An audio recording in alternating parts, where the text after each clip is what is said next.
Assalamualaikum warahmatullahi wabarakatuh. Halo anak-anak, bagaimana kabarnya hari ini? Alhamdulillah kalau semuanya baik-baik saja. Hari ini kita akan belajar tema 4, globalisasi, subtema 1, globalisasi di sekitarku, pembelajaran ketiga. Mari anak-anak kita belajar dengan penuh semangat. Nah, anak-anak, untuk mengetahui bagaimana listrik bisa sampai ke rumah kita, mari kita simak teks bacaan berikut ini. Di sini ada gambar bagaimana energi listrik itu bisa sampai ke rumah kita masing-masing. Menyalurkan energi listrik. Bagaimana listrik bisa sampai ke rumahmu? Ayo kita cari tahu bersama-sama. Listrik memiliki peran penting di era globalisasi. Tidak dapat dipungkiri bahwa globalisasi terjadi karena perkembangan teknologi di berbagai bidang yang didukung oleh peran listrik sebagai sumber energi di dalamnya.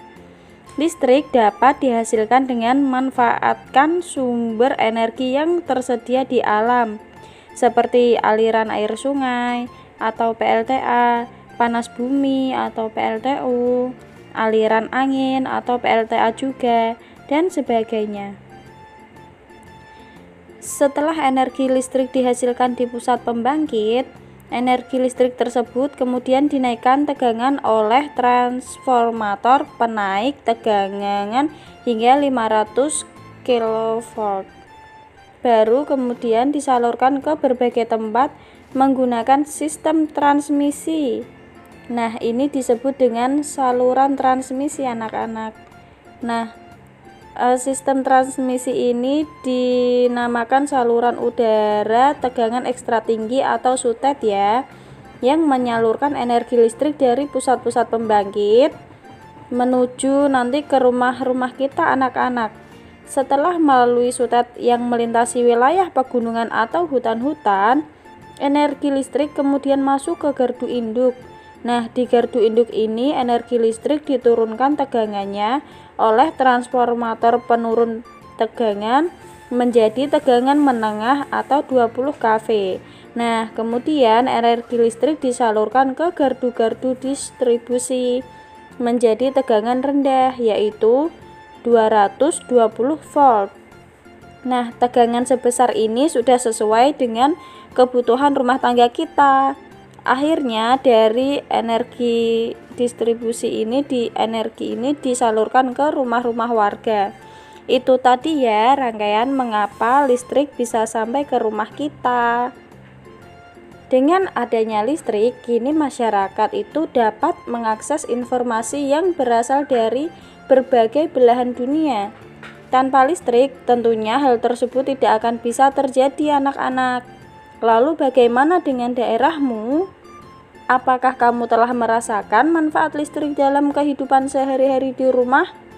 Nah, tentunya kita semua sudah merasakan manfaat listrik ya. Kalau tidak ada listrik, wah hidup kita bisa kacau anak-anak. Malam hari akan terasa gelap. Kita tidak bisa menonton televisi. Kita tidak bisa mengerjakan tugas menggunakan laptop atau handphone. Banyak hal yang tidak bisa kita lakukan tanpa adanya listrik. Anak-anak, baca kembali teks tersebut dengan teliti, lalu kita tuliskan informasi penting dalam setiap paragraf pada diagram di berikut ini. Nah, bacaan tadi itu termasuk teks eksplanasi. Apakah kalian ingat bagian-bagian dari teks eksplanasi? Iya, benar.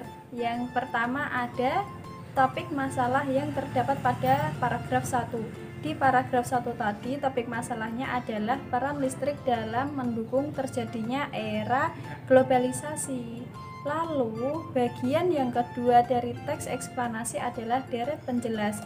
Nah, di paragraf 2 tadi dijelaskan bagaimana listrik itu bisa mengalir ke rumah kita masing-masing. Tegangan listrik dari pusat pembangkit dinaikkan oleh transformator hingga 500 kV, lalu disalurkan melalui sistem transmisi bernama SUTET ke berbagai tempat. Setelah itu energi listrik akan masuk ke gardu induk untuk diturunkan tegangannya melalui transformator menjadi tegangan menengah yaitu 2020 kV. Kemudian energi itu disalurkan ke gardu distribusi menjadi 220 volt sesuai kebutuhan rumah tangga. Dan akhirnya energi listrik itu disalurkan ke rumah-rumah warga. Itu adalah deret penjelasnya. Lalu bagian dari teks eksplanasi yang terakhir adalah kesimpulan atau bisa berupa pesan atau pendapat dari penulisnya. Nah, di sini kesimpulannya masyarakat dapat mengakses informasi dari berbagai belahan dunia karena adanya listrik ya anak-anak. Komponen utama pada proses penyaluran energi listrik adalah sistem transmisi, sistem distribusi, serta transformator penaik dan penurun tegangan. Itu adalah komponen utama proses penyaluran energi listrik.